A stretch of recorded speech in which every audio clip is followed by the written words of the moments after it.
अच्छा जी, revision class start करते हैं। बेसिकली एबनॉर्मल क्लास, ठीक है। इसमें इस सवाल को सुबह वाली प्लीज, सुबह वाली क्लास के अंदर वैसे मैंने इस क्वेश्चन को डिस्कस तो कर दिया था, मुकम्मल नहीं हुआ था बिल्कुल अच्छी तरह से, तो इसको ना अच्छी तरह से मुकम्मल कर लेते हैं। तो शुरू से ही डिस्कस करके कर लेते हैं। सवाल ये पास पेपर का है, लेकिन पास पेपर वाले सवाल के अंदर एक आखिरी एडजस्टमेंट है, पुराना सवाल है वो एडजस्टमेंट IS 10 से रिलेट करती है, आउट ऑफ सिलेबस है। मैंने सवाल को गायब नहीं किया है, वो वैसे ही मौजूद है, उसको भी डिस्कस कर लेंगे किसी वक्त। लेकिन फिलहाल इस सवाल में से मैंने उस आखिरी एडजस्टमेंट को डिलीट करके उसकी जगह शेयर कंसोलिडेशन की एक एडजस्टमेंट डाल दी, एडजस्टमेंट 6, ठीक है ना। वो असल सवाल में नहीं थी, ठीक है। अब ये ICAP का सवाल है, पास पेपर का सवाल है, एग्जाम लेवल का सवाल है। इसको करके देखते हैं कि ये क्या हालात हैं हमारे इस वक्त। Calculate basic EPS per share for inclusion in HDL's financial statement for the year 31 December 16, show all relevant calculations, ठीक है जी। The following information pertains to financial statements of HDL, a listed company for the year ended 31 December 2016. Profit after tax for the year, profit from continuing operations, में मिल गया handout, profit from continuing operations, profit from discontinued operations. इनका क्या करें जी, उसने अलग अलग दे दिया तो भाई हम तो EPS रहता रहता निकालते हैं, ठीक है ना। वो आपको मैंने कॉन्सेप्ट दे दिया हुआ है, पहले दिन दिया हुआ है, ठीक है। अच्छा, इस नीचे वाले प्रॉफिट आफ्टर टैक्स का क्या करें ना, 920 का जी, इसका कुछ नहीं करना। तो ICAP के सवालों की एक खूबसूरती ये भी होती है कि बहुत सारा डाटा इसके अंदर ऐसा भी होता है जो इग्नोर करना होता है। ढेर सारा डाटा रख देता है वो, ताकि पता हो बच्चे को, तो कॉन्सेप्चुअली मजबूत बच्चा है तो वो सिर्फ काम की ही चीज़ उठाएगा, ठीक है। अभी आगे भी आप देखेंगे चीज़ें इस तरह से इरेलीवेंट होंगी। चलें जी, तो पॉइंट 1 में प्रॉफिट्स गिवन है, हम क्या करेंगे, हम ये करेंगे जी, EPS निकालेंगे कॉन्टिन्यूइंग ऑपरेशंस की, EPS निकालेंगे डिसकॉन्टिन्यूड ऑपरेशंस की। फॉर्मूला है PAT minus preference dividend of variable preference shares, ठीक है, और weighted average number of ordinary shares. और डिसकॉन्टिन्यूड के अंदर मैंने पैट में से माइनस क्या किया है, कुछ नहीं माइनस किया। अगर रिडीमेबल प्रेफरेंस डिविडेंड होगा भी तो वो डिसकॉन्टिन्यूड में से माइनस नहीं, ज़बानी समझाया था, होमवर्क में एक सवाल दिया था जिसके अंदर ये अप्लाई भी हुआ था, परसों की बात है, ठीक है। ओके, पुरानी इतनी भी नहीं जी। Point number 1 done. Point number 2 की तरफ आते हैं। पॉइंट नंबर 2 पढ़े, share holders equity as on यकम जनवरी 16 कंप्राइज्ड ऑफ, ये यकम जनवरी 16 ओपनिंग, ठीक है जी, ओपनिंग जी क्या कहता है जी, क्या है ओपनिंग में पड़ा हुआ, 10 million ordinary shares of ₹10 each. ये ओपनिंग में 10 मिलियन शेयर्स पड़े हैं। ये शेयर कैपिटल है रुपीस में या नंबर ऑफ शेयर्स हैं, उस नंबर ऑफ शेयर्स ही दे दिए हमें उसने, ठीक है। अच्छा, having market value of 25 each, इस मार्केट वैल्यू का क्या करें, इसको क्या करना है जी, क्यों इग्नोर करना है। ओपनिंग शेयर्स, हमें मार्केट प्राइस की जरूरत पड़ी भी थी तो आज आके पड़ी है जब राइट इशू होता है, और राइट इशू में भी राइट इशू से इमीडिएटली, राइट इशू से पहले वाली मार्केट प्राइस हमें चाहिए होती है और इशू प्राइस चाहिए होती है, बस। तो ये उसने वैसे ही परेशान करने के लिए आपको ओपनिंग डेट पे भी क्या दे दी, तो आप इसको इग्नोर करें लाइन को, ठीक है जी, ओके। अच्छा, next, 4 million cumulative preference shares. देखो भाई, यहां पे हमने कौन से शेयर्स लेने हैं, ऑर्डिनरी EPS के अंदर हम डिवाइड करते हैं ऑर्डिनरी शेयर्स से, ठीक है। तो प्रेफरेंस शेयर्स ने EPS के फॉर्मूला में तो preference number of shares, preference number of share, preference shares जो होंगे वो नहीं आएंगे, ठीक है, ओके। कहां थे हम, हाँ, तो फिर 4 million cumulative preference shares of 10 each entitled to a, ये क्यूमुलेटिव क्या होता है बता दूंगा इंशाल्लाह, ठीक है ना। Cumulative, entitled to a cumulative dividend at 10%। अब ये प्रेफरेंस शेयर्स अगर रिडीमेबल हुए तो इनके इस 10% डिविडेंड को इग्नोर करेंगे, और अगर ये इररिडीमेबल हुए तो पैट में से माइनस करेंगे, ठीक है। अब बताएं ये रिडीमेबल है कि इरिडीमेबल है? रिडीमेबल भी तो हो सकते हैं। सवाल ने क्लियरली लिखा ही नहीं हुआ रिडीमेबल है कि इरिडीमेबल है। सवाल ने क्लियरली लिखा हुआ है। जरा पहली लाइन दोबारा पढ़ो पॉइंट 2 की, और मेरी आंखों से पढ़ना। Share holders equity comprised of, equity में पड़े हैं 10 मिलियन ऑर्डिनरी शेयर्स और 4 मिलियन प्रेफरेंस शेयर्स। तो जो इक्विटी में पड़े होते हैं वो रिडीमेबल तो हो ही नहीं सकते। वो क्या कह रहा है? इक्विटी कंप्राइजेस, इक्विटी में पड़े हैं, ठीक है, इक्विटी में पड़े हैं ऑर्डिनरी भी और प्रेफरेंस भी। तो जो इक्विटी में पड़ा होगा प्रेफरेंस शेयर वो रिडीमेबल नहीं होता, वो कौन सा होता है? इररिडीमेबल। अब इस इररिडीमेबल प्रेफरेंस शेयर का जो डिविडेंड है 10%, ठीक है, ये हमने कैलकुलेट करनी है। फिगर कितनी है? क्योंकि हमने उसको फिर जाके ईपीएससी कैलकुलेशन में यहां पे माइनस करना है, ठीक है। तो चलो फिर निकालो, जल्दी करो जल्दी करो। वो बेटा इसलिए लगाई कि मुझे ये इकट्ठे पैड का कुछ नहीं करना जी, अलग-अलग ईपीएस निकालनी। कैसे हो सकता है यार?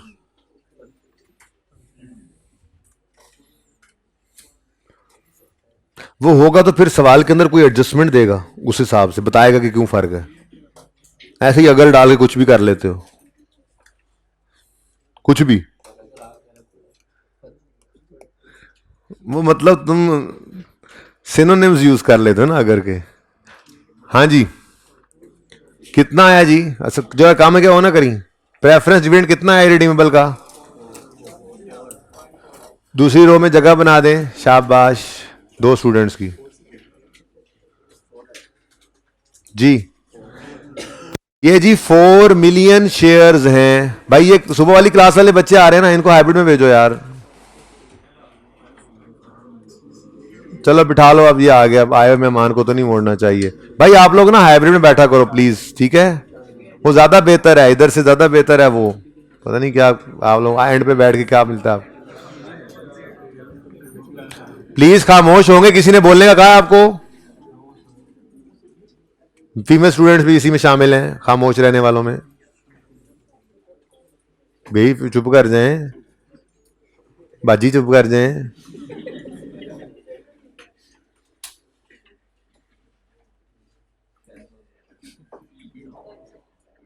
चपेटा ना खा लेना।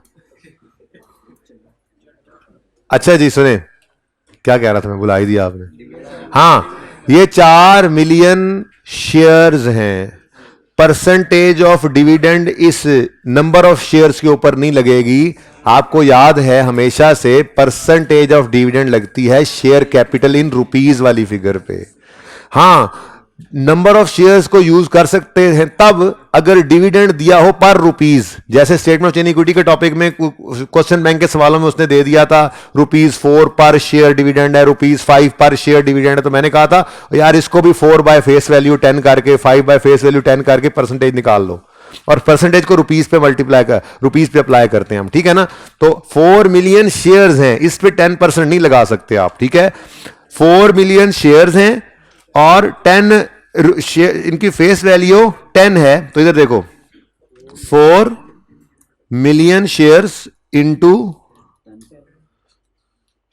Into 10 into ₹10 into ₹10 is equal to ₹40 million. अब ये ₹40 मिलियन जो है ये शेयर कैपिटल इन रुपीज आ गया, प्रेफरेंस वाला, इरिडीमेबल प्रेफरेंस वाला, ठीक है जी। इस पे लगाओगे 10% तो आएगा 4 मिलियन। लेकिन ये ₹4 मिलियन है। ये ₹4 मिलियन क्या निकाला है जी हमने? आवाज आना बंद हो गई भाई। ₹4 मिलियन क्या निकाला है जी हमने? ये है प्रेफरेंस डिविडेंड इरिडीमेबल वाला। ओके सही है जी, सुनाए।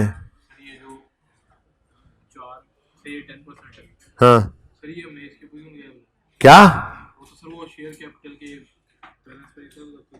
तो शेयर कैपिटल का बैलेंस ही तो निकाला है मैंने 40 मिलियन मेरे दोस्त। ये 4 मिलियन शेयर्स हैं, 4 मिलियन शेयर्स को फेस वैल्यू से मल्टीप्लाई करेंगे तो शेयर कैपिटल का बैलेंस आएगा ना इन रुपीस। कौन सा? और भाई ऑर्डिनरी शेयर्स का ये डिविडेंड है ही नहीं, पहली बात। ये प्रेफरेंस शेयर्स का डिविडेंड है, इसके पॉइंट में लिखा हुआ है। दूसरी बात, अगर उसके ऊपर कोई लिखा भी होता उनका डिविडेंड, तो ऑर्डिनरी डिविडेंड को तो हम वैसे ही इग्नोर करते हैं, उसको तो ईपीएस में नहीं माइनस करना। ये ऑर्डिनरी डिविडेंड वालों, ऑर्डिनरी शेयर होल्डर्स की तो रेशियो है ये, तो आप पैड में से वो कैसे माइनस कर सकते हैं? ठीक है जी।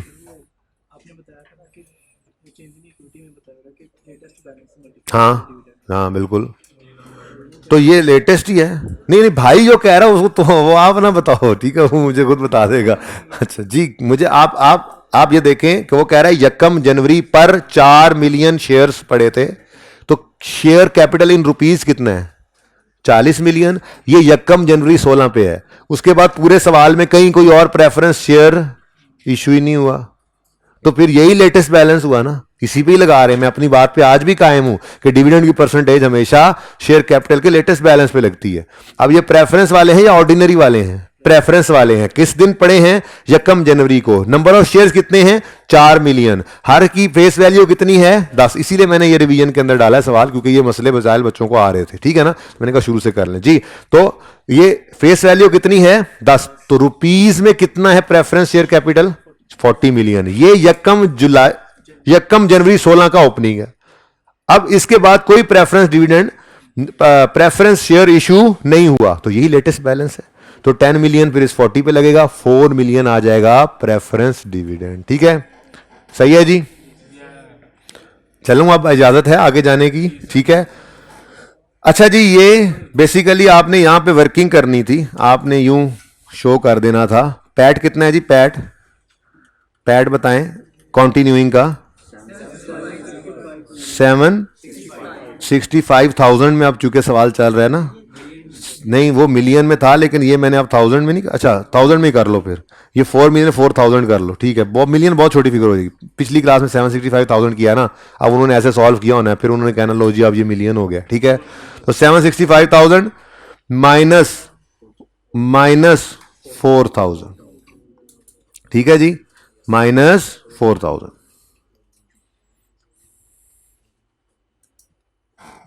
डिवाइड करेंगे weighted average number of share से, वो अभी निकले नहीं, ठीक है। अच्छा, अगली बात, डिसकंटिन्यूड का कितना प्रॉफिट है? 1,55,000।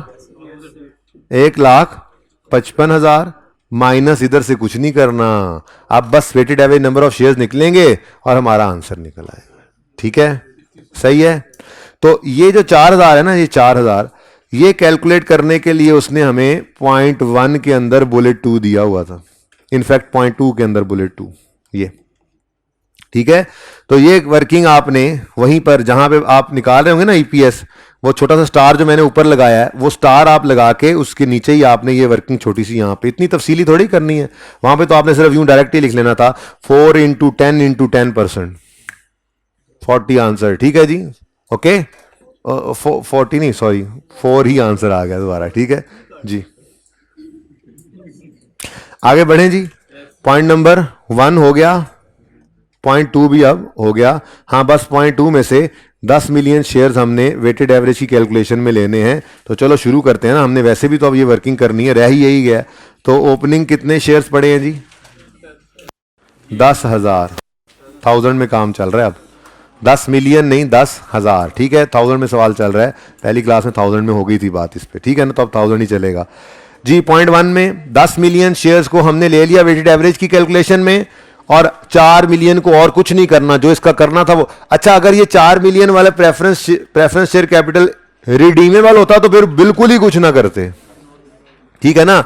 वो तो फिर इंशाल्लाह कल डायल्यूटेड के अंदर आएगा, वो डायल्यूटेड की कैलकुलेशन में आएगा, बेसिक के अंदर नहीं आता वो, ठीक है ना। उसको तो बिल्कुल ही कुछ ना कहते, ठीक है। लेकिन चूंकि इरिडीमेबल था तो इससे डिविडेंड निकाला और पैड में से माइनस कर दिया। लेकिन इन शेयर्स की कैलकुलेशन में इसको नहीं लाना, क्योंकि ये ऑर्डिनरी शेयर्स की कैलकुलेशन हो रही है, ये प्रेफरेंस वालों की नहीं हो रही, ठीक है। चल, अच्छा जी, नंबर 3 पॉइंट कहता है on 31 March 16 HDL announced a 40% right issue. ठीक है, 40% का मतलब क्या होता है? अच्छा 40%, बड़ी मेहरबानी। 40% का क्या मतलब होता है? फी 100, फीसद, फी 100, पर 100, यानी हर 100 शेयर रखने वाले को नए 40, हर 10 शेयर रखने वाले को नए 4। बात समझ रहे हो ना? तो परसेंट का मतलब ये होता है। ठीक है, वैसे तो परसेंटेज मल्टीप्लाई करके भी नंबर ऑफ शेयर्स आ जाते हैं, लेकिन मैंने ना क्योंकि पहले 2 सवाल वैसे करवा दिए तो मैं इसको भी वैसे ही बनाऊंगा ताकि आपकी और प्रैक्टिस हो जाए, पक्का हो जाता है ये काम। ठीक है ना? अच्छा भाई, राइट शेयर्स आ रहे हैं किस दिन? वो कहता है जी, सुनो जरा इधर, देखो जरा इधर। वो कहता है जी 31 मार्च 16 पे HDL अनाउंस्ड, अच्छा जी, एट ₹25 पर शेयर, ये इशू प्राइस है। ठीक है, the entitlement date of right shares was 31 May 16। अब बताओ भाई, 31 मार्च 16 नहीं है, 31 मई? 31 मार्च 16 तो गया, 31 मई 16 है रेलेवेंट डेट। ठीक है जी, तो 31 मई 16 पर राइट इशू हुआ है। ठीक है जी। अच्छा अब इधर देखो, ये 25 पर शेयर क्या है? उसकी वो इशू प्राइस बोलना, इशू प्राइस जी, issue price. The entitlement date of right share was 31 May. The market price per share immediately before announcement date, क्या इसको लेंगे? हमने तो अनाउंसमेंट डेट को ही नहीं लिया था, तो इमीडिएटली बिफोर अनाउंसमेंट डेट को इग्नोर करना है, और वॉज 28 को भी, वॉज तो रहने दो, 28 एंड को भी इग्नोर कर देना। ठीक है, यानी ऐसे समझो ये हमारे सवाल में है नहीं। अब हमारा जुमला कैसे बन गया? देखा, बहुत सारा डाटा मैंने कहा था देता है आई कैप, ताकि पता लगे बच्चे को सही वाले डाटा का पता है या नहीं है। ठीक है, तो रट्टे नहीं चलते, रट्टा सिर्फ उतना ही चलता है इतना मैंने चला लिया हुआ है। ठीक है जी, the market price per share immediately before entitlement date was ₹32। ठीक है, तो हमें ये 32 चाहिए था जिसपे हम पुराने शेयर्स को लेंगे, और 25 जिसपे नए शेयर्स को लेंगे, और वहां से फिर हम वो एवरेज सी एक प्राइस निकाल लेंगे, थ्योरेटिकल एक्स राइट प्राइस। ठीक है, चलो लो भाई, आ गया भी राइट इशू, आ गया भी राइट इशू, आ गया भी, आ गया तो छा गया, आ गया तो छा गया जी। बोलो बोलो बोलो बोलो, बिफोर, न्याऊ और आफ्टर। अब वैसे तो 40% है, 40% तो सिंपल आप किस दिन 31 मई है, बोलो 31 मई को आप सिंपली यहां पे राइट इशू लिखकर, मुझे पता है 10,000 का 40% करना चाह रहे हो, पर मैं कह रहा हूं जरा रिवीजन हो जाए यार, जैसे पहले किया सवालों को वैसे ही दोबारा कर लें। ठीक है, तो मैं उसी तरह से बनाता हूं, हर 100 शेयर्स रखने वाले को 40 नए इशू किए, तो आफ्टर राइट इशू 140 बन गए। बार बार एक तरीके से काम करता है ना बंदा, पक्का हो जाता है। ठीक है, इस दफा मैं नया काम 40% कर लूं, फिर आप सोचते रहो 40 करें। नहीं, ले लो जमाई, ले लो, तुम जमाई ले लो। शुक्र है अगला भाई सेहतमंद था, साथ वाला कोई इधर उधर मुंह करके जमाई ली होती ना तो ये कि तो जी। अच्छा जी, बिफोर, न्यू और आफ्टर। अब जी मेरे ख्याल में तो अगला काम करने से पहले एक कॉन्सेप्ट पक्का हो जाए ना, अगला काम करने से पहले ही नंबर ऑफ शेयर्स निकाल लिया करो। ठीक है, वो क्वांटिटी के बेस पे निकलते हैं।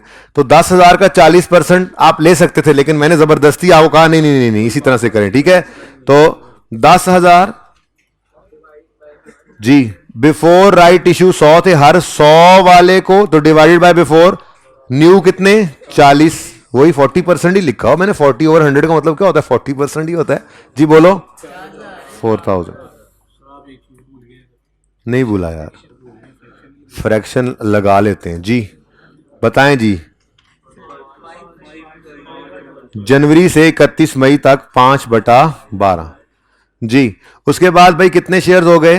14,000। ठीक है जी, अब अगला काम एंड पे करेंगे जब जरूरत पड़ेगा। क्या ख्याल है? जाने दो आगे, सवाल को जाने दो। अभी क्या पूरा करना, मैं तो ये बता रहा हूँ कि देखो सवाल ये एनालिसिस था ना, एनालिसिस इसी तरह का ही था। बोनस इश्यू, कंसोलिडेशन, स्प्लिट का सिर्फ इतना सही एनालिसिस था, तो राइट इश्यू का भी सिर्फ इतना सा एनालिसिस हो गया है। सीधे वाला काम अब चल सकता है, जब वापसी करनी है ना तो राइट इश्यू के लिए फिर हमें वो गड़बड़ थोड़ा सा करनी पड़ेगी, तो उस वक्त करेंगे, जरा पक्का हो जाए जी। Okay, next point number 4। On 2 August 16 HDL announce 20% bonus issue, the entitlement date of bonus was, हाँ भाई कौन सी डेट रेलिवेंट है?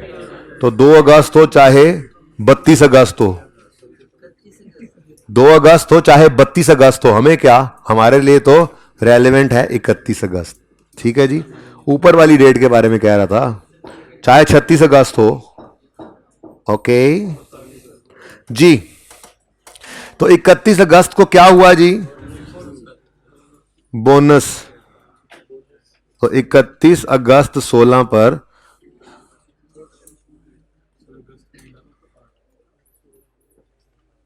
लो जा यार, थां ते बनान दे जी। 31 अगस्त 2000 बोनस, सर्फ एक्सेल नहीं, बोनस। इसका मतलब इधर फिर फ्रैक्शन लगा लें, जून जुलाई अगस्त 3/12। अब जी बोनस इशू है तो एनालिसिस की तरफ चले जाते हैं। वर्किंग नंबर 3 हमारी बनेगी, हमारी फेवरेट कल से जो बनी हुई थी जी। हाँ जी, सोखी ही है, सारी अकाउंटिंग ही सोखी है भाई जी। एनालिसिस करना है तो अब बोनस आ गया, बिफोर, न्यू और आफ्टर जी। उसके साथ नहीं बनाना, यही तो समझाया था आपको, अलग रखना है, ठीक है, क्योंकि यहां सिर्फ हमें क्वांटिटीज चाहिए, वहां पे भी हम प्राइसेस लिखेंगे, ठीक है ना, और प्राइसेस का फ्रैक्शन लगाना है हमने, ठीक है ना, अलग अलग रखो, ऐसी बाद में कंफ्यूज होते रहो। ओके जी,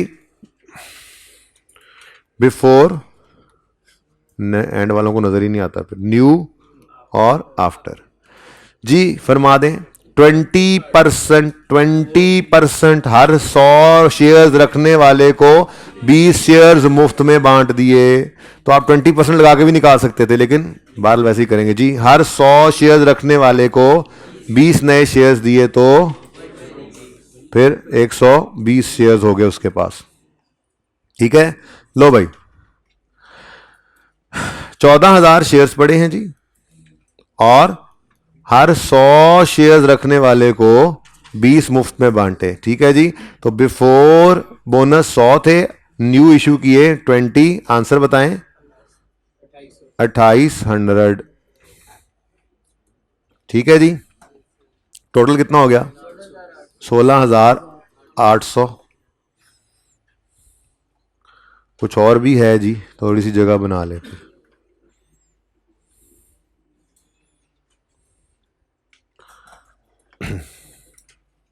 जी। उसके बाद क्या हुआ भाई?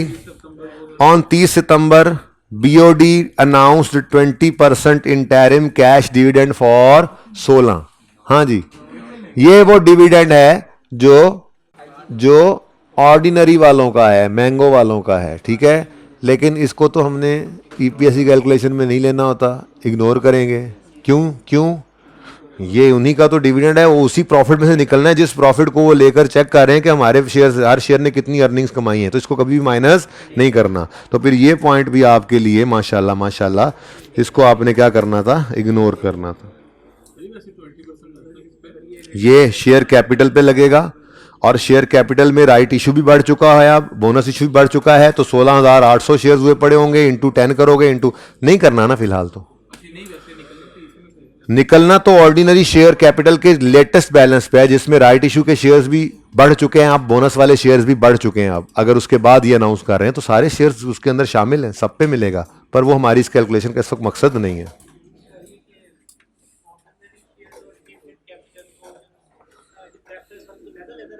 जी। अलहदा अलहदा हमेशा क्या नजर नहीं आ रहा? अलहदा अलहदा होते ही अलहदा अलहदा है, होते ही अलहदा अलहदा है।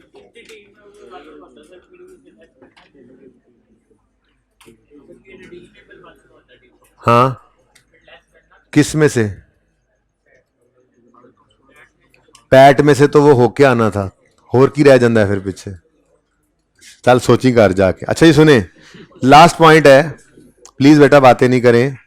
लास्ट पॉइंट है, एग्जाम लेवल का सवाल है ये, देख लो एग्जाम का ही सवाल है, बल्कि इसमें कंसोलिडेशन नहीं थी वो भी मैंने डाल दी, ठीक है। प्लीज हाइब्रिड वाले भी चुप।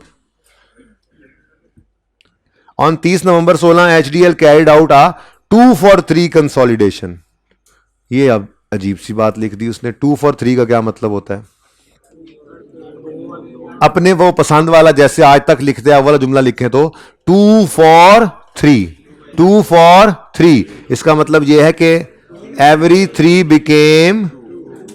थ्री शेयर्स बिकेम, ये अपने पुराने वाला अगर आपने लिखना हो तो एवरी 3 शेयर्स बिकेम 2-for-3, ठीक है। लो जी कंसोलिडेशन आ गई जी, ठीक है, शेयर कंसोलिडेशन आ गई, तो यहां पे एक कॉलमन और ऐड करें, कंसोलिडेशन जी 2-for-3। अपनी अंग्रेजी में क्या मतलब पता लगा? एवरी 3 शेयर्स बिकेम 2, ऐसे भी तो लिख सकता है ना पर्चे में, ठीक है। तो every 3 shares became 2, every 3 shares became, before थे 3 हो गए 2, 1 हो गया लॉस्ट नहीं लोस्ट, आप कहते हैं ना लोस्ट जी। चलें जी, किस दिन 30 नवंबर 2016, तो 30 नवंबर 16 शेयर कंसोलिडेशन हुई 16,800, तो बिफोर कंसोलिडेशन नहीं बिफोर कंसोलिडेशन 3 है, तो डिवाइड करोगे 3 से, और कितना कम करना है? 1। बोलेंगे आंसर, बोलना पसंद करेंगे जी? 5600 जी। बकाया 11,200, इस पे फ्रैक्शन लगा दो नवंबर और दिसंबर 2/12। ओ सॉरी 30 नवंबर है, 1/12, ये भी रह गया। बड़ी मेहरबानी यार, आप ना होते तो मेरा क्या बनता। ओके किधर? पहले मैं चवल मार बैठा 16,800 में, सितंबर अक्टूबर नवंबर,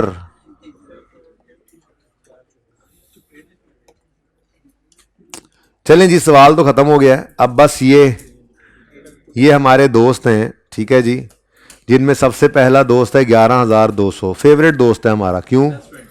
क्योंकि ये आफ्टर बोनस आफ्टर कंसोलिडेशन है, आफ्टर बोनस आफ्टर कंसोलिडेशन है, इसको हमने कुछ भी नहीं कहना, ठीक है जी। फिर 16,800 है, ये आफ्टर बोनस आफ्टर राइट है, लेकिन कंसोलिडेशन से पहले है। हम चाहते हैं कि ये इसके ऊपर भी कंसोलिडेशन का असर पड़ जाए, तो ये बिफोर कंसोलिडेशन है, हम इसको आफ्टर पे लाना चाहते हैं। 3 पे पड़ा है, 2 पे लाना चाहते हैं, तो जिस पे पड़ा है उससे डिवाइड करो, जिस पे लाना है उससे मल्टीप्लाई कर दो। 2/3, 2/3। नहीं, ये रट्टा नहीं लगाना, ये तो सोच के किया हमने। रट्टा जहां लगाना है एक लगा लिया ना बस यार, कितने को रट्टे लगाओगे? दो रट्टे लगाओगे तो मिक्स हो जाएंगे, रट्टा एक ही लगाना है, ठीक है जी। अच्छा जी, उसके बाद जनाब मोहतरम 14,000 हैं, ठीक है जी। ये 14,000 बिफोर बोनस बिफोर कंसोलिडेशन है, राइट के तो बाद है, ठीक है। तो कंसोलिडेशन का असर तो इन पे पड़ चुका है, अब बोनस का असर डालना है। ये बिफोर बोनस हैं, आफ्टर बोनस इनको लाना है। 100 पे पड़े हैं, 120 पे लाना है। 100 पे पड़े हैं तो 100 से डिवाइड कर दें, 120 पे लाना है तो उससे मल्टीप्लाई कर दें। लेकिन इतने खुले डुल्ले अब नहीं काम चलेंगे। ये 2/3 जरा समाटू करें जी, 2/3, 2/3 जी, 120/100 है।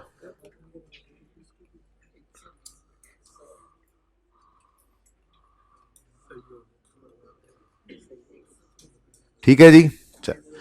और हमारे दोस्त मोहतरम 10,000 जो हैं ये तो सब कुछ से ही पहले है, ठीक है। ये before right, before bonus, before consolidation है। कंसोलिडेशन का असर इन पे पहुंच चुका है, बोनस का भी असर इन पे पहुंच चुका है, लाल और सब्ज देख लो। अब रह गया राइट। अब राइट के अंदर तो ओए लिखे ही नहीं रेट रूट। चलो जी अब अगला काम शुरू कर देते हैं फिर। हाँ जी, इमीडिएटली बिफोर राइट इशू 32 रुपए थे, तो ये 300, ये 3200 बन गया। न्यू हमने 25 पे इशू किया था, ये सब कुछ पढ़ के आए थे पहले, ठीक है जी। देखो जब जरूरत पड़ी तब इधर आए, काम शुरू कर दिया। 25 जी कितना बना, 1000। अब ये टोटल 140 शेयर्स हैं और ये 4200 बन गया। अब 4200 को डिवाइड करो 140 से तो 30 आ गया। अब इधर देखना जरा, ये है बिफोर और ये है आफ्टर। कम राइट एक्स राइट, हमने ऐसे नहीं बोलना बिफोर और आफ्टर। ये भी नहीं देखना बिफोर और आफ्टर है, बल्कि रट्टा क्या लगा हुआ है, जरा 32 इतने उत्ते इधर भी उत्ते 30 थले इधर भी थले, ठीक है जी। तो इंटू 32 डिवाइडेड बाय 30 जी, बोले 3556 29। अच्छा 2800 है जी, फैसला कर लो कोई। अच्छा अगला भी 2800 है, 933 जी। सुनाए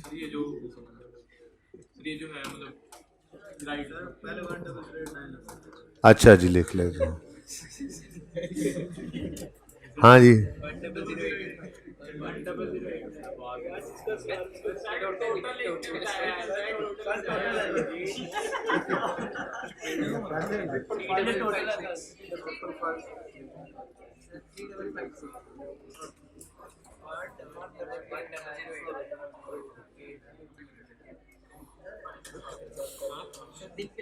अगर ये जो राइट इशू है, अगर मतलब कि फॉर एग्जांपल बाद में होता तो फिर जिसपे असर नहीं था उस पे भी इसको करते जी। जाहिर है पहले ऐसे ही किया पिछले सवाल में।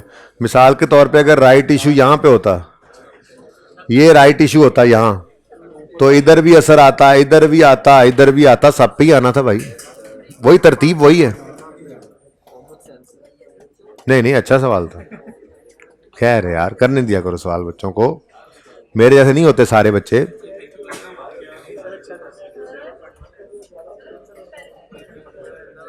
अभी 1 मिनट ये पूरा कर लें, ठीक है जी बच्चों।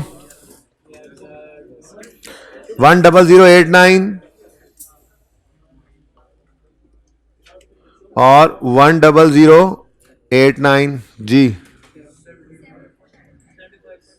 रुपीज 75.43 और 15 यूजर। अगले साल इस 15.5 की उम्मीद मत रखना, ये हमने डिसकंटिन्यू कर दिया ऑपरेशंस को, ठीक है जी। आप कह रहे होगे इतनी ज्यादा कैसे हो सकती है आईपीएस, है ना, कह रहे होगे ना। ऐसे ही मेरे दिल में आती है कि आपको मैं दिखा ही दूं नेस्ले की फाइनेंशियल स्टेटमेंट्स में उनकी ईपीएस।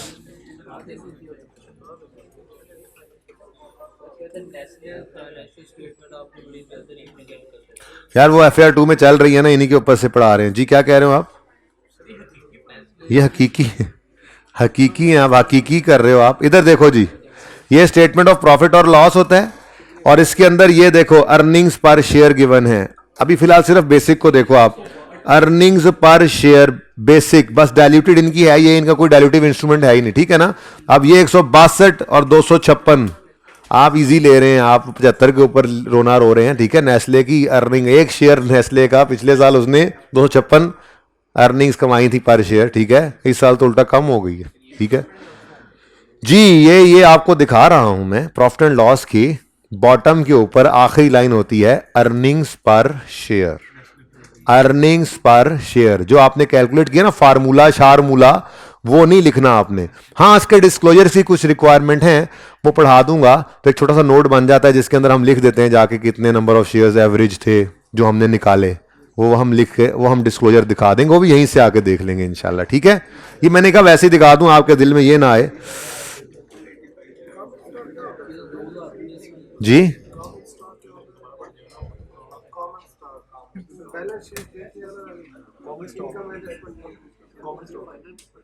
यार वो मुझे दिखा देना ना।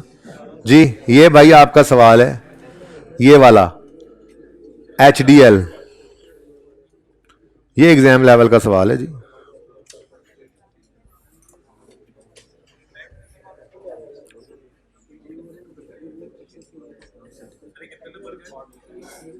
वो असल में देखो जरा अपनी बुक्स में से पास पेपर का सवाल।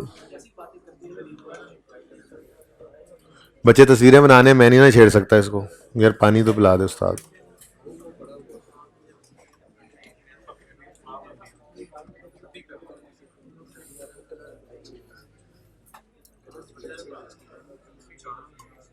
इधर हैं ये 3-4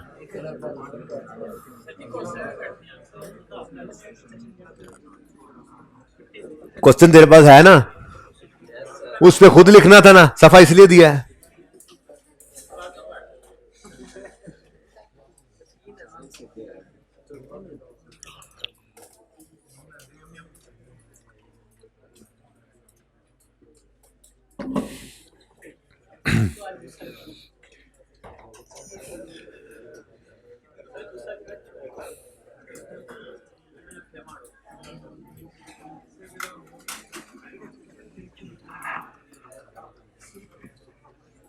माइक कोई ऑन करने की कोशिश कर रहा है, ये पता लग गया है। 1 मिनट जी। नहीं नहीं, छुट्टी कहाँ अभी, छुट्टी भूल जाओ। संडे में मैं सोच रहा हूँ सैटरडे की शाम को आपको बुला लूं।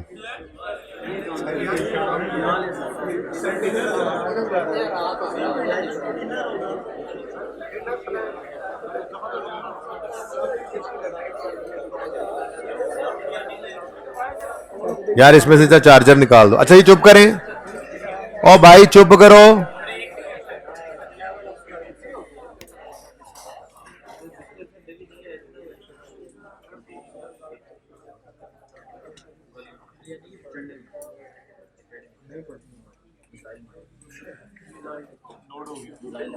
उधर तो शिकायत पहुंच जानी है 1 मिनट में भट्टी साहब के पास। सर ने मार कर ही मार दिया है बेटा, केड़ा मिजाइल है। चुप कर जाएं। ओके, अब वो बात करते हैं, वो जो लॉजिक उधार थी थोड़ी सी उस पर, फिर उसके बाद कैश फ्लो के इंशाल्लाह MCQs करेंगे, फिर 4:30 बजे छुट्टी का सोचेंगे। जी बेटा, जी हाँ जी, वो भी करवा दूंगा भाई, वो भी करवा। जी MCQs भी करेंगे। नहीं आ रही तस्वीर?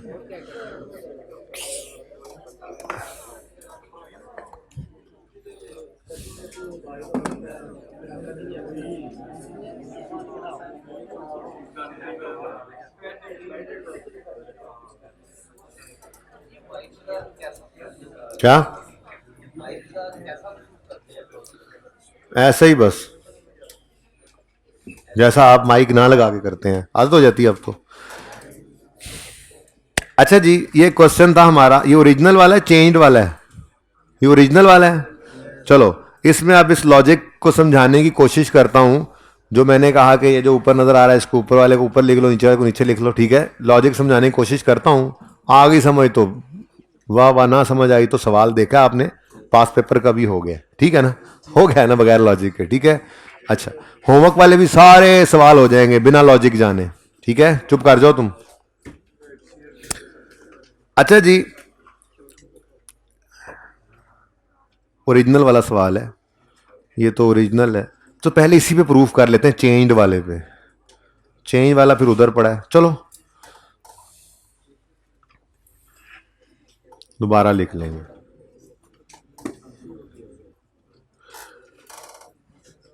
जी कितने शेयर्स, प्लीज बेटा बातें बंद कर दें, कितने शेयर्स इशू किए हैं आपने कितने शेयर्स इशू किए हैं? 6,000। ठीक है, चलें, 6,000 शेयर्स आपने इशू किए हैं और हर एक शेयर के बदले में आपने कितने पैसे लिए हैं? 4 रुपए बेटा, 4 रुपए। ये देखें, आपने हर शेयर 10 वाला 4 में इशू किया है। ओरिजिनल सवाल सबसे पहला, ठीक है। लें जी, 6,000 इंटू 4 कितना बनता है? आपने 24,000 रुपये रिसीव किए।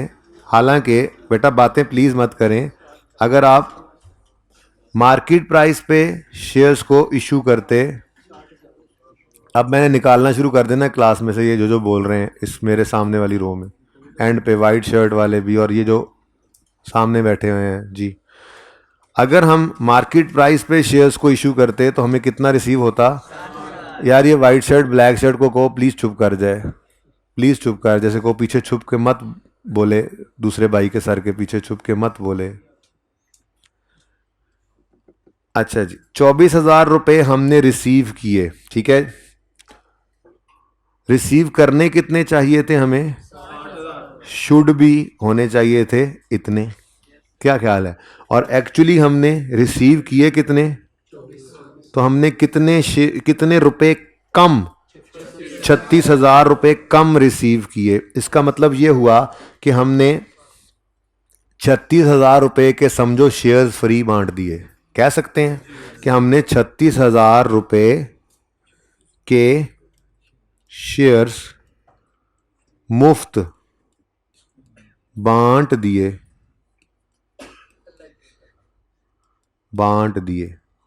ठीक है जी। अच्छा जी, अब ज़रा देखो इधर, बिफोर, न्यू और आफ्टर की वर्किंग में करता हूं। बिफोर कितने थे जी? 10,000 शेयर्स ओपनिंग में पड़े हैं, ठीक है। अच्छा, आपने खैर से 36,000 रुपये के नए शेयर्स बांटे हैं मुफ्त में, ऐसे ही है। थोड़ा और नीचे लें इसको। आपने 36,000 रुपये के शेयर्स मुफ्त बांटे हैं, तो शेयर्स कितने मुफ्त बांटे हैं फिर? 36,000 डिवाइडेड बाय 10 यानी 3600 शेयर्स, ठीक है। अब टोटल कितने इशू किए हैं शेयर्स आपने? 6,000, जिनमें से मुफ्त में कितने बांट दिए? 3600। तो फिर पैसों के कितने दिए? ये हम यूं अज्यूम कर रहे होते हैं ना कि 10 रुपए, यूं अगर ये देखो 6,000 शेयर्स 4 रुपए के दिए, इसको यूं भी तो कहा जा सकता है कि आपने 2400 शेयर्स जो हैं वो पूरे 10 रुपए के दिए हैं और 3600 शेयर्स मुफ्त बांट दिए। तो बोनस एलिमेंट निकला कि ना निकला? ठीक है ना, बात समझ आई है। टोटल 6,000 शेयर्स इशू किए हैं आपने, तो टोटल 6,000 शेयर्स इशू किए हैं। पैसे कितने आने चाहिए थे? 60, लेकिन आपने चूंकि वो 10 रुपए वाली चीज 4 में बेची तो आपको कितने आए? 24,000। तो कितने पैसे आपको कम आए हैं? यानी आपने 36,000 के समझो शेयर्स मुफ्त में बांट दिए, यानी 3600 शेयर्स मुफ्त में बांट दिए। 6,000 शेयर्स आपने बांटे, 2400 पैसों के दे दिए पूरे 10 रुपए और 3600 मुफ्त दे दिए। ये ऐसे भी तो कह सकते हैं, क्योंकि आप यही आपको 24,000 रुपया आया है ना, आप इसको यूं भी तो लिख सकते हो। 2400 शेयर्स 10 रुपए के बांटे और 3600 शेयर्स सिफर में बांटे, तो कितना आ गया? तो यही वाली बात ही तो कर रहे हैं, बोनस का एलिमेंट क्यों नहीं है इसके अंदर? ठीक है, ये बात समझे हो? चलो, अच्छा जी, तो बिफोर 10,000 थे, अब आपने पैसों के कितने बांटे हैं? इधर लिख लो, ठीक हो गया। न्यू, मैं सिर्फ बोनस एलिमेंट अलग कर लिया, ठीक है ना। क्या कर लिया? Bonus element. ये मैंने ऐसे बना लिया जैसे बोनस शेयर्स होते हैं, ठीक है ना। तो 12,400 और न्यू कितने बांटे? 3600 और आफ्टर कितने हो गए? 16,000, ठीक है जी। अब हमारा पुराना असूल क्या था कि बिफोर पे पड़ा है, आफ्टर पे ले आओ, ऐसा ही है। यानी 12,400 से डिवाइड करो, 16 से मल्टीप्लाई करो, ऐसे ही करते थे। अच्छा, आप जरा 16,000 को डिवाइड करो 12,400 से, क्या आंसर आता है बताओ जरा? 1.29। ठीक हो गया। अब जो फ्रैक्शन हमने लगाया है, ये मैं प्रूफ कर रहा हूं, समझ कोई नहीं आना, मुझे पता है। फ्रैक्शन हमने क्या लगाया, जरा इधर देखो। नहीं नहीं नहीं नहीं, अभी कहां समझ आई है? अभी तो आप कहोगे यार माजरत के साथ हमने नहीं समझना। खैर 10/7.75 क्या लिखा हुआ है जी? 10/7.75 करो जरा इसको। सेम नहीं आया? बोलो। यानी हमने क्या किया, हमने जुगाड़ नहीं लगाया, हमने प्राइस को लिया हुआ है ना असल में। ठीक है, तो काम वही किया, 1.29 पे हम पहुंचे हैं। ठीक है, 1.29 पे पहुंचे हैं हमने उसको काम वही किया है। ठीक है, अगर आप करना चाहें तो, लेकिन इतना लेंथी काम कौन करे कि नंबर ऑफ शेयर इस तरह से निकाल रहे हो। अच्छा एक और प्रूफ कर लेते हैं, एक और ये वाला।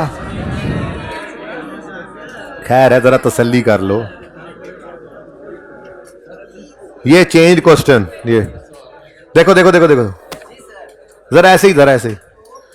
ये चेंज क्वेश्चन में क्या था भाई? प्लीज प्लीज, कितने शेयर इश्यू किए हमने नए? 2500। बस ये देख लो, 2500 शेयर इश्यू किए, 40 रुपए के, मार्केट प्राइस कितनी थी? 50। बस इतना सा ध्यान में रखो। ठीक है, ये देखो जी, 2500 शेयर्स इशू करने चाहिए थे 50 के, तो आते 1,25,000, लेकिन हमने ये इशू किए 40 के, तो आए 1 लाख। तो मतलब 25,000 के शेयर्स हमने फ्री में दे दिए। तो 25,000 बटा 50 करके मतलब कितने शेयर्स फ्री बांटे? 500। अब ये हमारे बोनस शेयर्स हैं।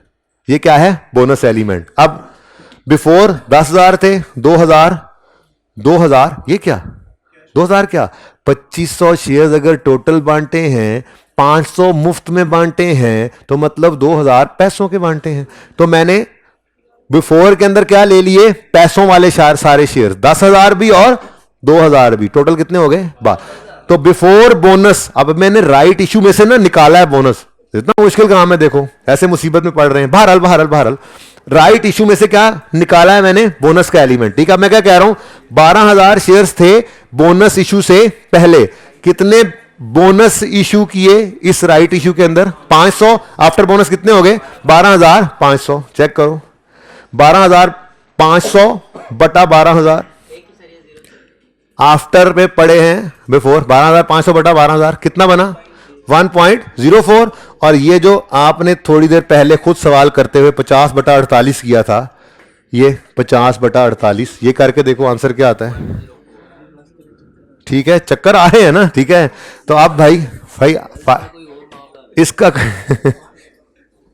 देखें भाई, प्रूफ तो आपको मैंने कर दिया है, लेकिन प्रूफ करने का फायदा कोई खास खातिर खा नहीं हुआ। देखो इसका कोई एप्लीकेशन तो हुई नहीं।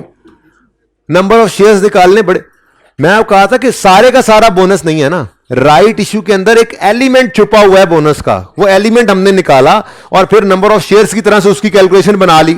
लेकिन ये 5 मिनट लगा के हम इस काम तक पहुंचे जो मैंने अभी करवाया है, तो आपने कर लिया है। हो सकता है मैं भी 2 दफा करके आया हूं क्लास में आने से पहले। सुबह वाली में तो कहा ही नहीं था कि उन्होंने कहा था करवा दूंगा, लेकिन आप क्लास से पहले हो सकता है मैं 2 दफा करके आया हूं और फिर ये सही हो गया हो। तो पर्चे में कहां सही हो सकता है फिर तेजी में? तो कोई जरूरत है इस मुसीबत में पढ़ने की? जब आप कभी पढ़ा रहे होगे मेरी तरह से, तो ये नोट्स ओपन करना, वहां पे देख लेना कि कैसे ये हुआ पड़ा है। ठीक है ना, ये लॉजिक बच्चों को समझाने के लिए। पर पर्चे के लिए तो मैंने भी ऐसा नहीं किया था अपने पढ़ाई के जमाने में, ना आपको कहूंगा कि ऐसा करें। बल्कि पढ़ाई के जमाने में तो क्या करेंगे, जेड़ा हैगा होते इधर भी हैगा होते, इधर हैगा थले इधर भी हैगा थले। ठीक है, राइट इशू हो गया। ठीक है, ओके सुने, अब इससे कीपीएस मेरे वालों खत्म है। अब कैश फ्लो के एमसीक्यूज ओपन कर लें। जी बोले। मैं कुछ नहीं कहना चाह रहा, मैंने कुछ नहीं कहना, बस मैंने जो कहना था वो कह लिया। ये लो दोनों सामने आमने हैं। आपकी क्लास में पहले मैंने ही किया था, आमने सामने। चक्कर है, इसको देखते ही कहता है मुझे चक्कर आ रहे हैं। ये समझ आएगा। दूसरा ज्यादा अच्छा नोट किया आपकी क्लास वाला।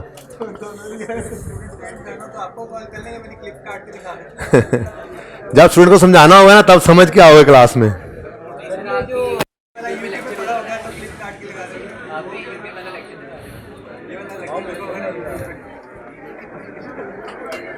तब तक तुम लोग बहुत अच्छे। अगर आपने वैसे करे वर्किंग टू करते अगर वर्किंग ये करेंगे तो वर्किंग बढ़ेगा ही हेलो किधर है? ओ भाई साहब, तुम्हें भी चक्कर आ गए हैं? चलें जी, ओपन करें एमसीक्यूज। हाँ 15 मिनट बाद छुट्टी होगी, 10 मिनट बाद।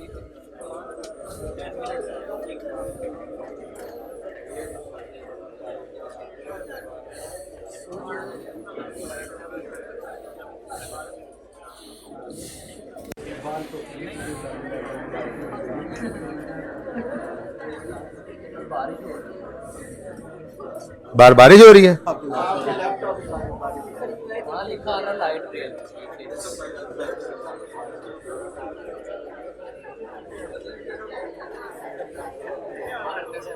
बड़ी नजर रखी है तुम लोगों ने। चलें जी, प्लीज खामोश हो जाएं।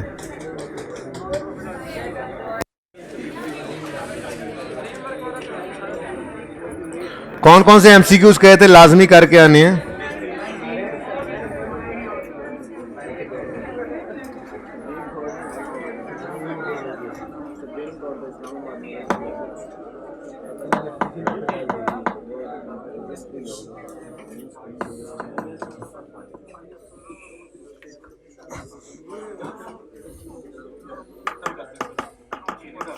जो मैंने पढ़ाने का सोचा है ना, वो पढ़ाए बगैर छुट्टी नहीं देनी। अगर आप बोलोगे ना तो वो टाइम लंबा होता जा रहा है आप लोगों का। मेरा कोई मसला नहीं, साढ़ा केड़ा घर बार है।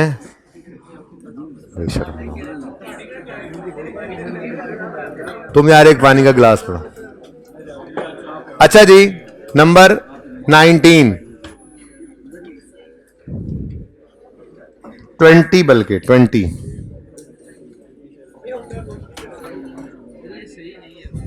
पानी नहीं सही। पानी मंगवा दें यार साकिब, ये सही नहीं है। बैक्टीरिया आगे भी बैक्टीरिया सारा बने।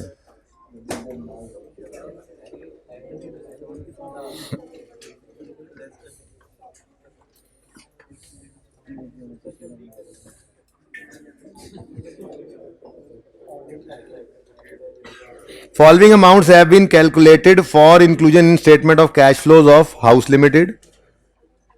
How much cash can be generated from operations? अगर आपको याद हो ना तो कल थोड़ी सी बात की थी कि less interest paid, less tax paid, less dividend paid, ये तीन चीज़ों से पहले वाला जो कैश होता है उसे कैश जनरेटेड फ्रॉम ऑपरेशंस कहते हैं। फिर वो तीन चीज़ें भी माइनस हो जाएं तो ये नेट कैश इनफ्लो या आउटफ्लो बन जाता है ऑपरेटिंग एक्टिविटीज़ का। ठीक है, जज़ाकल्लाह यार, ये सही है। ओके अच्छा जी, अब गिवन क्या है? Net cash inflows from financing activities, net cash outflows from. कितने बच्चों ने अटेम्प्ट किया था ये एमसीक्यू? हुआ? कैसे किया?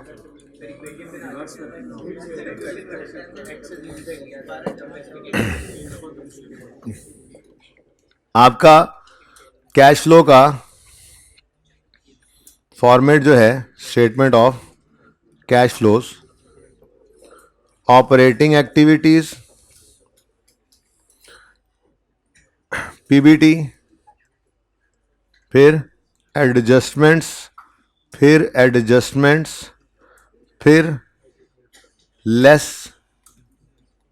Interest paid, tax paid, dividend paid, उसके बाद इन्वेस्टिंग एक्टिविटीज, उसके बाद फाइनेंसिंग एक्टिविटीज, उसके बाद net cash flows plus opening closing. ये है आपका फॉर्मेट, अगर मोटा मोटा फॉर्मेट देखा जाए तो।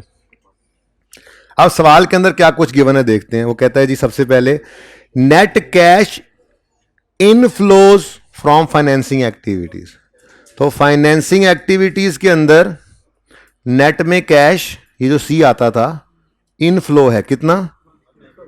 145 पॉजिटिव के साथ आ गया, ठीक है जी।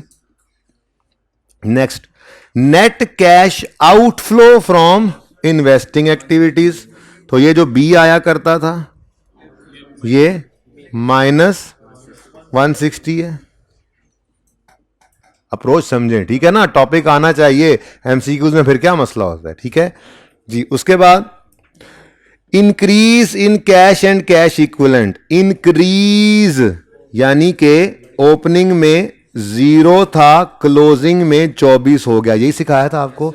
इंक्रीज ओपनिंग 0, क्लोजिंग कितना है फिर 24, ठीक है।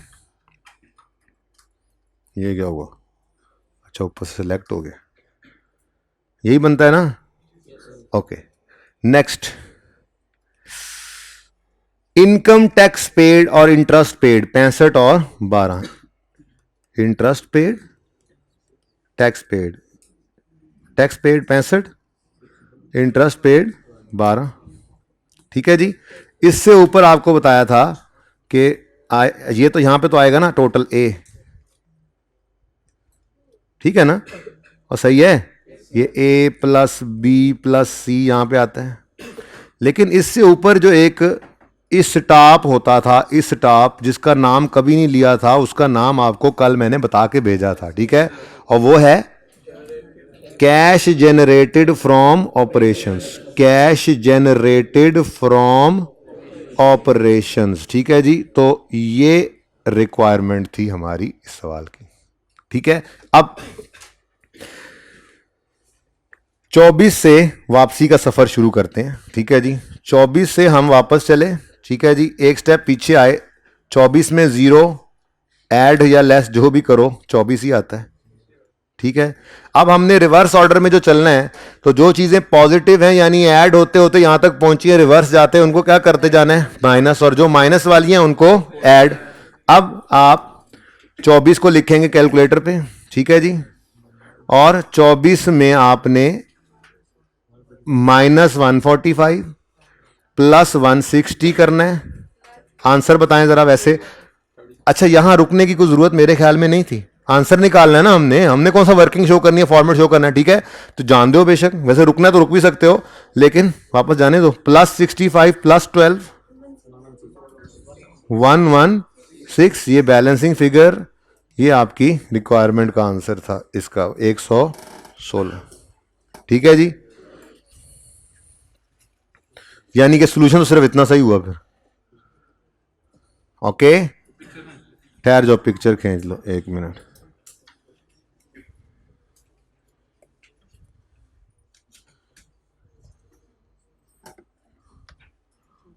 ऐस बेचारा ऊपर ही रह गया जी।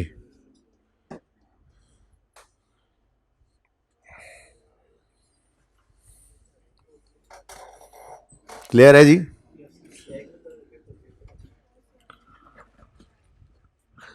कितने बच्चे ऐसे जिन्होंने ये सारे एमसीक्यूज अटेम्प्ट कर लिए हैं, चलें आप कुछ बेहतरी हो गई। किस किस में मसला है आप भी शेयर करें।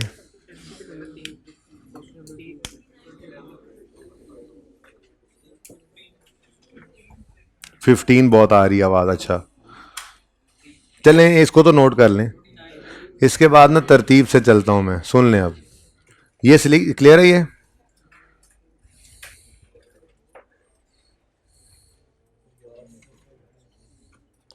ये निकाल लोगे। ये 19 कितने बच्चों ने किया, 19 हो गया था, ये इजी था। अच्छा जी, 1 से 4 तक किसी में मसला है तो बताएं। A company has incurred a loss of 40,000 during the year 18. However, the balance in bank account at the end of year is more than balance at the start of year.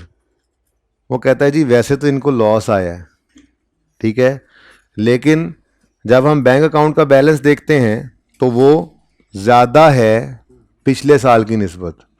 अब लॉस आ रहा है एक, और दूसरा bank में पैसे बढ़ रहे हैं, तो क्या चक्कर हुआ होगा, पढ़ के देखते हैं जी वो क्या कह रहे हैं। कहता है जी company has allowed a longer credit period to credit customers, ये एक वजह हो सकती है। ये एक वजह कैसे हो सकती है? पिछले साल सेल्स की थी उधार पे, पिछले साल उनको ज़्यादा टाइम दे दिया था, पिछले साल कैश रिसीव नहीं हुआ था। इस साल इससे बेहतर कोई अगर ऑप्शन ना आई तो फिर ये ले लेंगे हम, ठीक है ना, तो थोड़ी सी assumption लेनी पड़ेगी। बहरहाल इस साल फिर वो सेल्स नहीं हुई होंगी लेकिन कैश रिसीव हो गया होगा, तो हो सकता है ये भी एक रीज़न हो। बहरहाल आगे बढ़ते हैं। Company has purchased more stock, company ने परचेजेज ज़्यादा कर ली हैं। परचेजेज ज़्यादा करने से तो उल्टा कैश जो है वो कम हो जाता है, कैश बढ़ कैसे जाता? Next, company has made a right issue. ये ज़्यादा लग रहा है, ठीक है ना, क्योंकि पिछले वाले के अंदर तो अजम्पशन लेनी पड़ रही है कि पिछले साल सेल्स हुई होंगी, उनको उधार पे किया होगा, क्रेडिट पीरियड ज़्यादा होगा, पिछले साल वो चीज़ें बिक गई थी, पैसे नहीं आए होंगे, तो इस साल वो रिसीव हुए लेकिन सेल नहीं हुई। लंबी लंबी अजम्पशन है ये, सीधी बात। क्या? Right issue during the year, right issue किया तो मतलब कैश आ गया।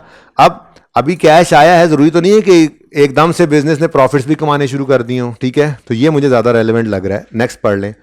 Company has purchase, fix asset purchase करने से कैश बढ़ता है, उल्टा कम होता है, तो फिर मुझे तो सही ऑप्शन सी ही लग रही थी। किसका था ये क्वेश्चन? सही है, शक किस में था? ठीक है। और जी 3 और 4 में हैं?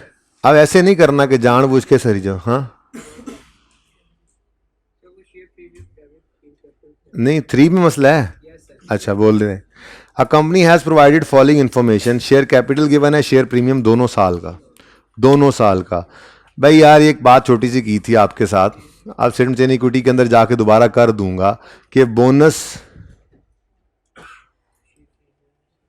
बोनस डिविडेंड या बोनस शेयर जब आप इशू करते हैं तो आपने उसकी एंट्री क्या सीखी हुई है कि आपने इसकी एंट्री करनी है रिटेन्ड अर्निंग्स डेबिट और शेयर कैपिटल क्रेडिट, ठीक है जी।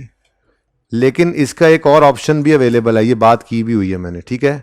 इसका एक और ऑप्शन क्या है, आप चाहें तो आप इस डिविडेंड को रिटेन्ड अर्निंग में से डेबिट करने की बजाय शेयर प्रीमियम में से डेबिट कर दें। तो शेयर प्रीमियम में ये डिविडेंड डेबिट कर दें और शेयर कैपिटल क्रेडिट कर दें। ये दोनों एंट्रीज की इजाजत है, बल्कि इस एंट्री को गुड कॉर्पोरेट प्रैक्टिस कहा जाता है। गुड कॉर्पोरेट प्रैक्टिस क्यों कहा जाता है? क्योंकि कंपनीज एक्ट हमारा ये कहता है कि ये जो शेयर प्रीमियम है ना, ये किसी और काम का नहीं है, इसमें से हम कैश डिविडेंड नहीं बांट सकते, ये कहीं ट्रांसफर करके हम जनरल रिजर्व में नहीं फेंक सकते, यानी ये कैश डिस्ट्रीब्यूशन के लिए अवेलेबल नहीं होता, ठीक है। तो इसको क्यों ना किसी ऐसे काम में इस्तेमाल कर लें जहां पे गुंजाइश बनती है। तो 2-3 चीजें ऐसी हैं जो कंपनीज एक्ट हमें इजाजत देता है, जरूरी नहीं कहा उसने, ऑप्शन देता है कि आप चाहें तो आप ये 2-3 काम जो हैं ये रिटेन्ड अर्निंग्स में डेबिट करने की बजाय शेयर प्रीमियम में डेबिट कर दें। स्टेटमेंट इक्विटी के अंदर एक छोटा सा कॉन्सेप्ट वापस जा रहे हैं ना अब, तो रिवीजन के अंदर छोटी छोटी 5-10 मिनट की कोई बात जैसे रहती होती है। एक issue cost concept, issuance cost का एक कॉन्सेप्ट रहता है, जिसकी एंट्री आपको सिखाऊंगा कि earnings debit share retained earnings debit cash credit, वो यहाँ पे एंट्री करते हैं। तो वहां पे भी ऑप्शन देता है हमें कंपनीज एक्ट हो तो उसे शेयर प्रीमियम में, बहरहाल उसकी बारी पे वो वहीं पे डिस्कस कर लेंगे। फिलहाल तो मैं ये कह रहा हूं कि बोनस शेयर्स इशू करने की एंट्री हमने सीखी है retained earnings debit share capital credit. Companies act की इजाजत देता है कि आप चाहें तो इसको शेयर प्रीमियम डेबिट और शेयर कैपिटल क्रेडिट कर। अब जब ये दोनों एंट्रीज ही सही हैं तो फिर हमने क्या करना है, आईकेप से हमने मेल करके पूछा था कि बच्चा एंट्री करे, उन्होंने कहा जौन सी कर देगा वो सही है। जब दोनों ही सही हैं तो बच्चा जौन सी एंट्री कर देगा वही सही है। तो इसलिए मैं सिर्फ बच्चों को बता देता हूं कि ये एंट्री भी पॉसिबल है शेयर प्रीमियम वाली, लेकिन याद सिर्फ एक ही करवाता हूं ताकि कंफ्यूज ना हो, ठीक है, सही है ना। वरना तो ये उस तरह से होता है कि मिसाल के तौर पे आपके पास शेयर कैपिटल पड़ा है 100 रुपये, शेयर प्रीमियम पड़ा है 10 रुपये, रिटेन्ड अर्निंग्स पड़ी हैं 50 रुपये, आपने 20 रुपये का बोनस इशू किया, तो सबसे पहले 10 रुपये शेयर खत्म होता है शेयर प्रीमियम, फिर अगर कुछ और भी बच गया हो तो वो रिटेन अर्निंग में से अल्टीमेटली जाना होता है, ठीक है ना। तो बहरहाल ये दोनों ही ऑप्शंस हैं, एंट्री दोनों तरह से ही सही है, आप जैसे मर्जी कर दिया करें, ठीक है। तो एमसीक्यूज के अंदर कभी आपको ये प्रॉब्लम आ सकती है कि उन्होंने शेयर प्रीमियम को डेबिट किया हो बोनस इशू से या इशुएंस कॉस्ट से, ठीक है। अच्छा पढ़ते हैं और आराम कर जाए यार। अच्छा जी, शेयर कैपिटल है और शेयर प्रीमियम है 17 से 18। शेयर कैपिटल बढ़ता नजर आ रहा है और शेयर प्रीमियम अजीब बात है। चलो अब bonus issue of 1 for every 10 shares held has been made during the year. What is the amount to be reported in cash flow from financing activities? Share capital का लेजर बनाएंगे और share premium का laser बनाएंगे, ठीक है जी। Share premium में opening 40 है, closing 30 है, 10 रुपए डेबिट हो रहे हैं। तो ये डेबिट फिर किस वजह से हो सकते हैं? लगता है बोनस इशू जो उन्होंने किया है वो रिटेन्ड अर्निंग में से डेबिट कर दिया, उसके अलावा तो कोई और बात हो नहीं सकती अब इसको डेबिट करने वाली, ठीक है। तो यहां पे हमने शेयर कैपिटल लिख दिया, तो इसकी एंट्री पड़ी share premium debit share capital credit. ऐसे ही करते हैं ना हम, अगर रिटेन्ड अर्निंग से निकाल रहे होते तो वो दिया नहीं ना हुआ, तो retained earnings debit share capital credit हो जाता, ठीक है। Next is opening 1 lakh, closing 1,10,000, और तो कुछ है नहीं, ठीक है। तो फिर कुछ भी नहीं। क्या कहता है? What is the amount to be reported in cash flow from financing activities? मेरे ख्याल में तो नील होना चाहिए, कुछ भी नहीं है, ठीक है। ये जस्ट क्या हुआ है, शेयर कैपिटल में इंक्रीज क्या हुआ है बोनस शेयर्स इशू करने से, और बोनस शेयर्स के अगेंस्ट कोई कैश रिसीव नहीं होता, ठीक है। तो बेटा फिर वो इंफॉर्मेशन दे रहा है। देखो आप जब सवाल एक सामने है, आपको इसकी समझ आ रही है, जब ये सवाल बदलेगा तो उस हिसाब से डाटा भी बदल जाएगा ना। आप लोग ये अजम्पशन कैसे ले लेते हैं कि सिर्फ एक चीज बदल जाएगी बाकी सारा कुछ ऐसे ही रहेगा? ये मुमकिन नहीं होता। सवाल को उस हिसाब से फिर उसे चेंज करना पड़ेगा। अगर एक ही लेजर होता तो फिर डाटा किसी और हिसाब से होता, एडजस्टमेंट ही और होती ना फिर। फिलहाल तो ये एडजस्टमेंट है हमारे सामने, उसने उसी हिसाब से डाटा बनाया हुआ जो एडजस्टमेंट दी है, ठीक है जी। बिल्कुल, मैंने तो समझाना था ना, क्योंकि मैंने पहली बार ये बात की, आज से पहले यकीन ही हुई थी, इसलिए मुझे ये ज़रा तफसील से बात बतानी पड़ी। भाई मैंने तो आज तक कभी नहीं कहा कि एमसीक्यू के लिए आप वर्किंग करें, कभी भी ना किया करें। कैलकुलेटर पे करके आप आंसर लिखा करें बस, अगर हो सके तो। वर्किंग के तो नंबर कोई नहीं है एमसीक्यू में, ठीक है जी। अच्छा एमसीक्यू था, गुड। और जी 4, हाँ कहते जान छड्डो हूँ। 4 में कोई मसला? 5, 6, 7, 8, 9, 10, 15 का बहुत मसला आ रहा। चलेंगे 15 करके फिर छुट्टी करते हैं। 15 के अलावा और 14 क्या हुआ? क्लास है कोई?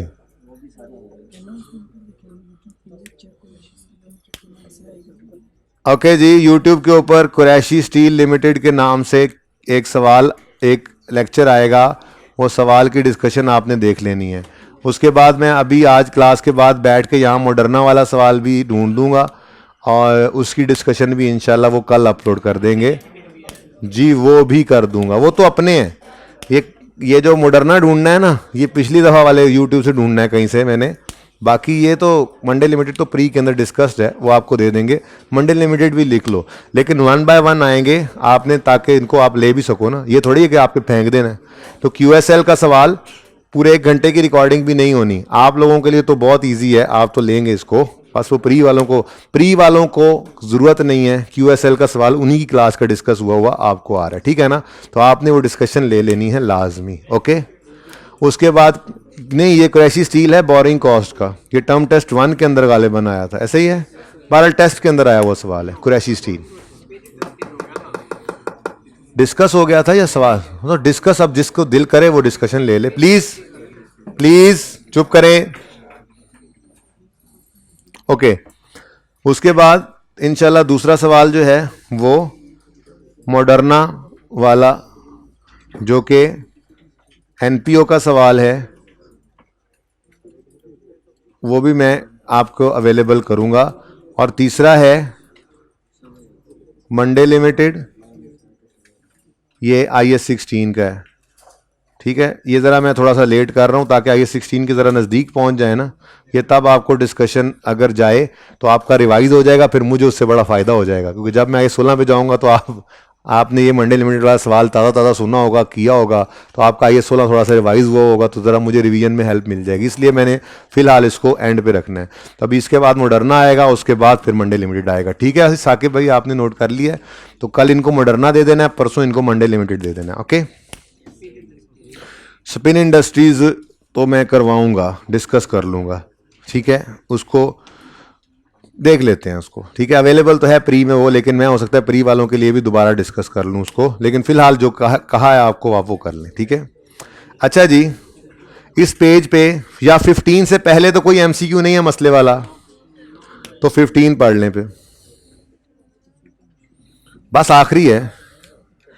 Where in a company's financial statements complying with IFRS should you find the proceeds of non-current assets sold during the year? Proceeds यानी कैश, कैश जो रिसीव हुआ, ठीक है, ऑन डिस्पोजल, वो कह रहा है कहाँ नजर आएगा? स्टेटमेंट ऑफ कैश फ्लोज में and statement of financial position में, statement of change in equity में और स्टेटमेंट ऑफ फाइनेंशियल पोजीशन में, स्टेटमेंट ऑफ प्रॉफिट और लॉस और स्टेटमेंट ऑफ कैश फ्लो में, statement of cash flow only में। अच्छा, अब जिनको कंफ्यूजन आई, किन किन को आई वैसे हाथ खड़ा करें। ये कंफ्यूजन क्यों आई ये भी सुने। बच्चों का दिल ये कर रहा है कि हम ये एंट्री डबल करके दिखाएं यहाँ पे कि कैश डेबिट हुआ, डिस्पोजल अकाउंट क्रेडिट हुआ। बच्चों, डिस्पोजल अकाउंट क्रेडिट होना और कैश का डेबिट होना फाइनेंशियल स्टेटमेंट्स में कहाँ नजर आता है? फाइनेंशियल स्टेटमेंट्स में यानी बैलेंस शीट में तो क्लोजिंग कैश पड़ा होता है, ओपनिंग बहुत सारे डेबिट्स बहुत सारे क्रेडिट्स होने के बाद क्लोजिंग। तो जो कैश डेबिट हुआ है डिस्पोजल ऑफ फिक्स एसेट से, वो डेबिट का इंपैक्ट क्लोजिंग में आया पड़ा है, लेकिन वो डेबिट होना फाइनेंशियल स्टेटमेंट के फेस पे कहीं नजर नहीं आता आपको। ठीक है, बात समझे हो? तो गेन लॉस की बात वो नहीं कर रहा, उसने सिर्फ कैश की बात की है। तो cash received on sale proceeds सिर्फ और सिर्फ कैश फ्लो की इन्वेस्टिंग एक्टिविटी के अंदर फेस में नजर आता था, sale proceeds from disposal of fix asset. ठीक है ना, कि ये बैलेंस शीट के अंदर नहीं जाता। बैलेंस शीट के अंदर तो क्लोजिंग कैश पड़ा होता है जिसमें उसका इंपैक्ट पहुंचा होता है, वो फिगर एज इट इज नजर नहीं आती है आपको बैलेंस शीट के फेस के ऊपर। बैलेंस शीट के फेस के ऊपर कभी आपको नजर आया सेल प्रोसीड्स फ्रॉम डिस्पोजल? नहीं, कैश का क्लोजिंग पड़ा होता है बेटा। आपको कंफ्यूजन क्या थी? कैश से क्लोजिंग में, कैश में तो इंपैक्ट पड़ा है, वो पड़ा है, लेकिन वो क्लोजिंग के अंदर आ रहा है और क्लोजिंग बैलेंस बैलेंस शीट के अंदर नजर आ रहा होता है। ठीक है, 15 हो गया। मैं तो कहता हूं थोड़े से रह गए, हिम्मत करो, खत्म कर दें इनको।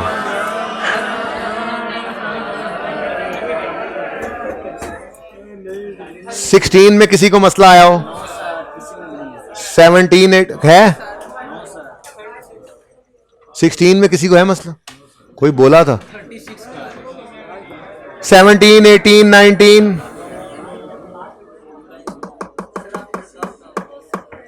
बस बस ठीक है, 5 बजे तक बोला था, 4:45 छोड़ रहा हूं, कुछ तो ख्याल करो। बोला था मैंने 5 बजे तक आइंदा क्लास हुआ करेगी। सुनो सुनो सुनो सुनो।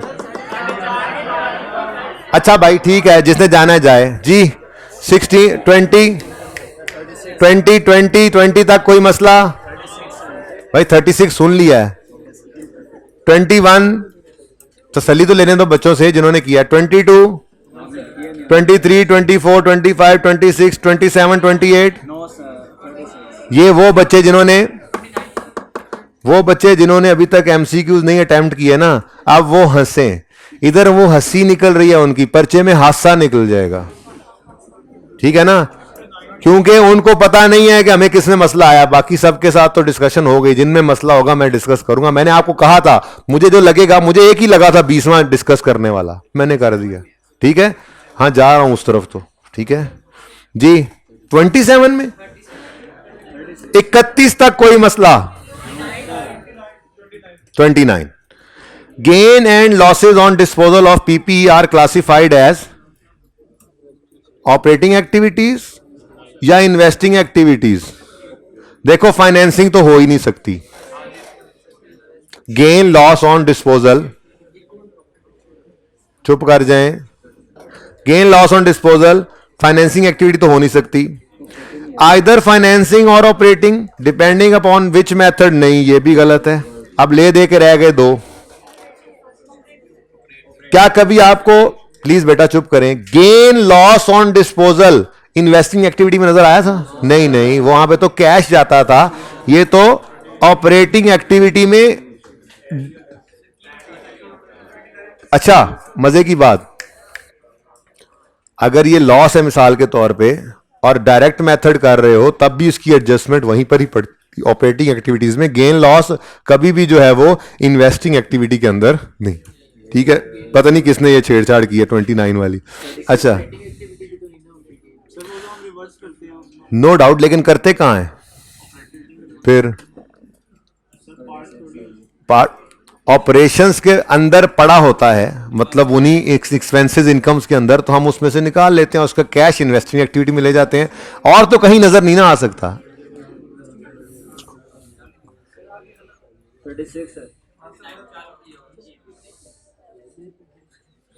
36, 32, what is the immediate effect of making capital repayment on a loan? यानी कि लोन की प्रिंसिपल रीपेमेंट जब की जाए, जंग वाले चुप कर जाओ, लोन की प्रिंसिपल रीपेमेंट जब की जाए तो कैश फ्लो और प्रॉफिट्स पे इमीडिएट इफेक्ट क्या होगा? इमीडिएट की बात हो रही है, फौरी तौर पे। प्रॉफिट पे कुछ नहीं, कैश डिक्रीज लग रहा है, ये सही। हाँ, प्रॉफिट क्यों कम होगा? लोन की रीपेमेंट से प्रॉफिट क्यों कम होगा?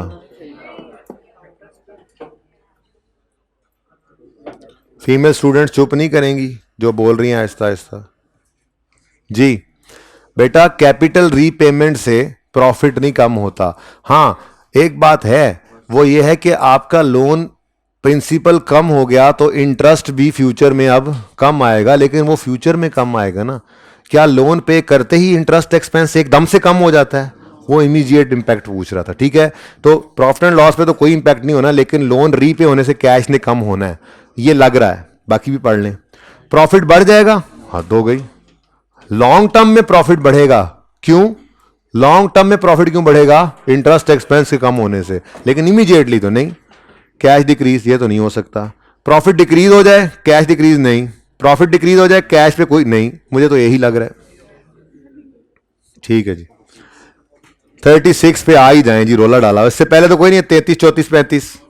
देखो बस ऐसे ही है, थोड़ा सा जबरदस्ती करना पड़ना था आपसे। अब कैश फ्लो जो है आपने खाम खा लटकाए रखना था। ठीक है, अब कल से एनपीओ की थ्योरी शुरू करें ना, बस हो गई अब। ठीक है जी, कौन से 3 सवाल पड़े हुए हैं? ओ, वो कोई सवाल है?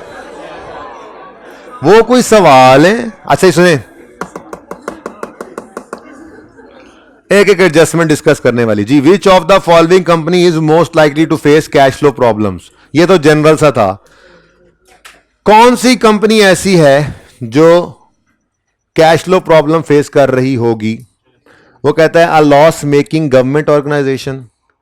भाई गवर्नमेंट को कैश फ्लो के कोई मसाइल नहीं होते, हमारी ना हो तो। अच्छा,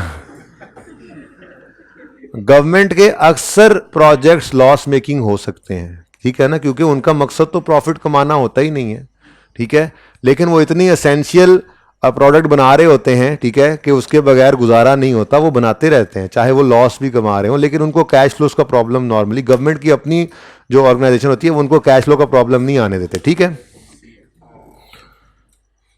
ये नहीं, इसको कोई कैश फ्लो का मसला। A company which has recently sold part of its operation, वो क्या था, कौन थे? हाँ, नेस्ले वालों ने दही बनाना बंद की थी और दही वाला प्लांट बेच दिया था, तो कैश फ्लो के प्रॉब्लम्स होंगे उनके, वो तो उल्टा कैश की फरावानी होगी। ठीक है, ओके, ये भी नहीं हो सकता।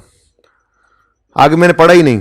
Next, a reasonably profitable and long established company with no expansion plans. ऐसे चल रही है कंपनी, रीजनेबली प्रॉफिटेबल है, पुरानी कंपनी है, कोई एक्सपेंशन का प्लान नहीं रखते हैं, तो ये तो स्टेबल कंपनी है, इसको भी कैश फ्लो का प्रॉब्लम नहीं। लेकिन एक ऐसा बंदा जो एम्बिशियस एक्सपेंशन प्लान कर रहा है, ठीक है, तो वो अभी लाहौर में बैठा हुआ कहता है मैंने सियालकोट में, मैंने गुजरांवाला में, मैंने पतोगी में, मैंने जांग में, मैंने जो है वो दुबई, रहन दे क्लोजा थोड़ा जा, ठीक है, तो मैंने ये इन 5, 6, 7 शहरों के अंदर जाके अपनी रिटेल शॉप को, आउटलेट को ओपन करना है, तो उसको भाई कैश फ्लो का प्रॉब्लम आ सकता है। ठीक है, वो वहां पे बिल्डिंग्स लेगा, इंफ्रास्ट्रक्चर लेगा, बहुत सा स्टॉक लेगा, और रिटेलर है वहां पे चीजों को डालेगा, तो उसको कैश फ्लोज के प्रॉब्लम्स हो सकते हैं। तो जी बेटा,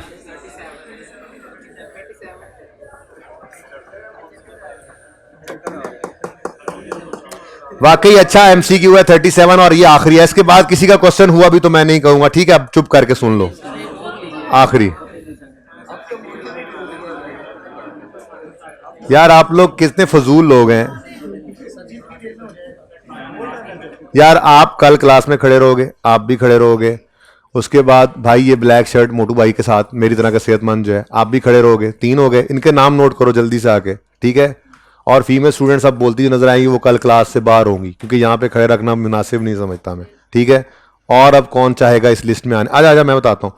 ये भाई उसका हाथ खड़ा करो, हाँ इसका नाम, इधर आओ, इन दोनों का नाम ले लो। जंग वाले का तो पहले लिखो ना, ये पहले बोल रहा था उस वक्त से, ठीक है?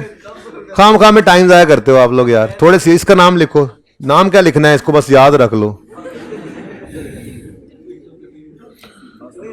ये इट्स ओके, लिखवाओ नाम, जल्दी करो दोनों।